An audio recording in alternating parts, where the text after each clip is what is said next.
tout le monde, everybody. Voici le fameux album. Alors, c'est un album que j'ai fait donc avec la collection de papier Bundled Up. Vous verrez le titre, il sera dans la vidéo, hein, en dessous dans la ligne de description. Vous avez donc l'album, je l'ai fait avec tous les papiers que vous avez dans le kit. Les découpes, vous les aurez dans le kit aussi, toutes les découpes. Le ruban, la ficelle, les autocollants, tout est dans le kit. Je vais vous montrer l'album et vous expliquer un petit peu la ligne de conduite générale de l'album. Et une petite ou deux petites ou trois petites, je ne sais pas combien d'astuces pour faire un album qui soit cohérent. Alors pour faire un album cohérent, la première chose à faire, c'est vous limiter dans votre matériel. Ne pas vouloir en mettre de trop. Donc, par exemple, dans mon cas, j'ai choisi plusieurs lignes de conduite. La première ligne de conduite, c'est n'avoir qu'une perforatrice de bordure. Et la perforatrice de bordure que j'ai utilisée, c'est le feston simple. Vraiment tout simple, tout simple. La deuxième ligne de conduite que je me suis donnée, c'est de forcément rester dans les couleurs, sauf pour la couverture où là, j'ai dérogé avec du vert, pour donner une petite note de peps. Une autre ligne de conduite aussi, c'est d'avoir un fil conducteur tout au long de votre album. Le fil conducteur chez moi, il y en a plusieurs. Le premier fil conducteur, c'est la petite fausse couture au marqueur blanc que vous allez retrouver dans plusieurs pages. La deuxième ligne conductrice, ce sont des bandes de papier, fines, moins fines, festonnées, pas festonnées, mais qu'on va retrouver aussi dans tout l'album. Et la troisième ligne de conduite, ça va être les petits ronds ici, les petits, que j'ai découpés dans du papier étoilé, avec une perforatrice d'un inch, je crois, de large, donc à peu près 2,5 cm, que vous allez retrouver sur toutes les pages. Et comme ça, votre album va être cohérent, parce que vous allez rester dans une logique. C'est très très important de ne pas en mettre trop. Vraiment, je pense que c'est même capital. Parce que plus vous essayez d'en mettre, plus ça va être chifouillé. Et les gens qui vont regarder votre album ne vont pas trouver cette cohérence, ce fil conducteur qui va faire qu'on a envie de le feuilleter, qu'on aura des petites choses qui vont nous capturer l'œil, comme on dit, mais qui ne vont pas empêcher de regarder les photos. Photos que moi, je n'ai pas mises ici, puisque c'est un album que j'aimerais offrir.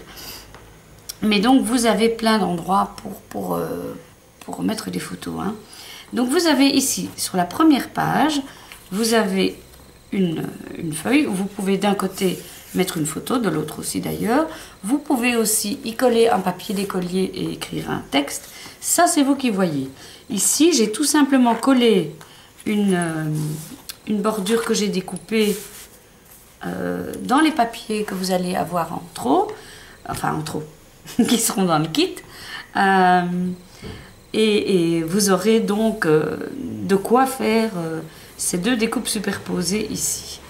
Ici, c'est tout simplement un rabat comme ça, avec de nouveau nos petits festons là et là, une petite ligne fine, notre petit rappel et un autocollant que vous avez dans le kit. La page suivante. Voilà, on a toujours notre petit rappel, là et là. Ici, je l'ai mis avec une mousse 3D. Alors, j'ai pas mis beaucoup de mousse 3D dans l'album, parce que moi, je n'aime pas quand les albums deviennent trop épais. Je trouve qu'ils s'abîment beaucoup plus vite. Donc, les dimensions à voir, quoi, hein. De nouveau, ici, un petit rabat tout facile, avec un petit papier blanc festonné, découpé. De nouveau, la petite ficelle avec le nœud facile. Un autocollant, de nouveau, une bande festonnée, la page suivante, l'autocollant de l'arbre que vous avez, la bande festonnée, la petite bandelette, le rappel. Ici, vous allez avoir une étiquette dans ce genre-là, vous n'aurez pas toute la même étiquette, plus un tag. Et ça non plus, vous n'aurez pas toutes le même tag, mais ceci, ce sont des autocollants qui sont dans sur la page d'autocollant. Et là, je n'ai collé que sur 3 côtés pour pouvoir glisser le tag. Ici, vous avez la place pour mettre une photo. Ici, de nouveau, on reprend nos bandes qui sont vraiment notre fil conducteur, notre petit flocon. une étoile qui est un sticker que vous avez, et le petit pingouin, c'est un sticker que vous avez aussi dans le kit. Ensuite, voilà, ça c'est une page que je trouve importante. De nouveau, on a repris un bord festonné, mais tout simple, puisqu'il est déjà avec un motif. Le patin à glace, c'est un sticker que vous avez dans le kit. Et alors ici, j'ai repris des stickers. J'ai découpé pour vous un tag et j'ai écrit à la main petit chou.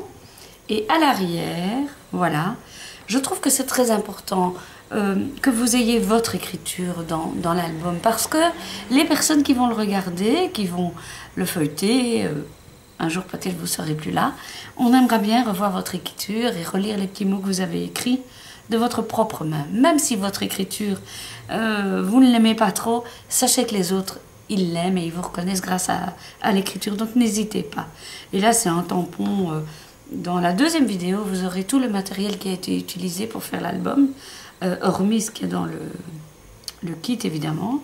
Le petit cœur, vous l'avez dans le kit aussi, donc le kit est assez complet. Ah oui, aussi, j'ai oublié de vous dire que toutes mes pages, je les ai arrondies, tout du moins les pages en elles-mêmes. Après, le rectangle de papier imprimé, je ne l'ai pas arrondi. Vous pouvez l'arrondir. Ça, c'est chacun selon son goût. Ici, vous avez tous des petits tags. Et j'ai repris sur un des tags ma petite couture dessinée. C'est important pour le rappel du contenu de l'album. Je ne sais pas comment expliquer. Excusez-moi. J'ai ma voix qui file de temps en temps. Ceci, c'est aussi un autocollant du kit. Ça, c'est toujours nos petits flocons. Et ici, vous avez une pochette. Vous avez une plus longue page que vous allez plier. L'autocollant est dans le kit. Et ici, voilà, j'ai mis une bande, j'ai mis un petit cœur qui est dans le kit aussi. Et des autocollants que j'ai choisis. Mais à vous de voir ce que vous aimez.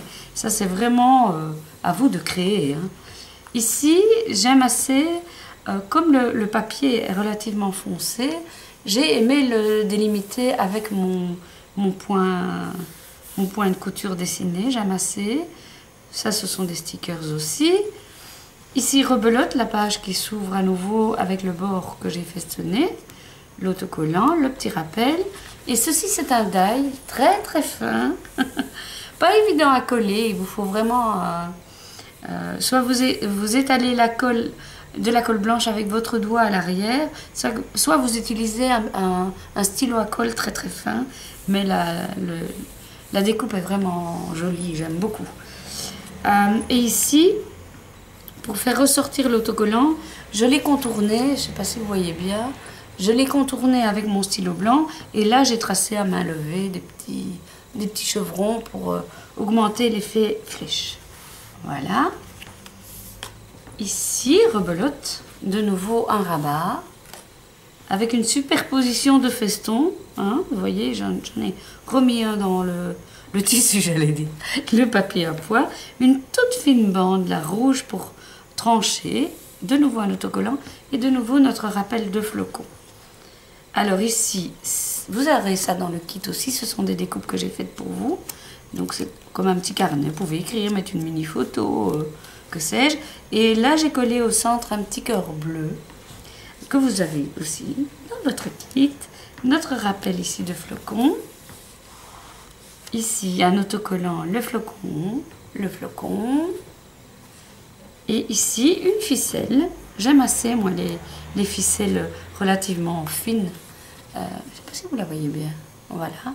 Et ça, c'est un rabat que j'ai ajouté parce que je trouvais que ça manquait. Donc, je l'ai rajouté moi-même et j'ai remis un feston là et deux festons inversés ici. Vous faites comme vous aimez. Ça, c'est une façon de faire, hein, bien entendu. Alors, à la fin, j'ai mis le grand autocollant Flourish, je ne sais pas comment vous appelez ça, et ici des lettres que j'ai prises dans l'alphabet autocollant. Sur le bord, que ce soit à l'avant ou à l'arrière, j'ai profité des deux bandes autocollantes qui sont sur la feuille de stickers pour donner un fini ici à mon album. Sur l'avant, je reviens vers ça, je ne sais pas si vous voyez bien parce que c'est un peu ton sur ton. J'ai repris ma ligne de couture ici Et j'ai dessiné un petit point chaque fois dans les festons. J'aime assez. J'aime assez, j'aime assez. Et alors le fin du fin, c'est le petit grelot ici qui nous rappelle les Jingle Bells. Voilà, ça c'est la première vidéo.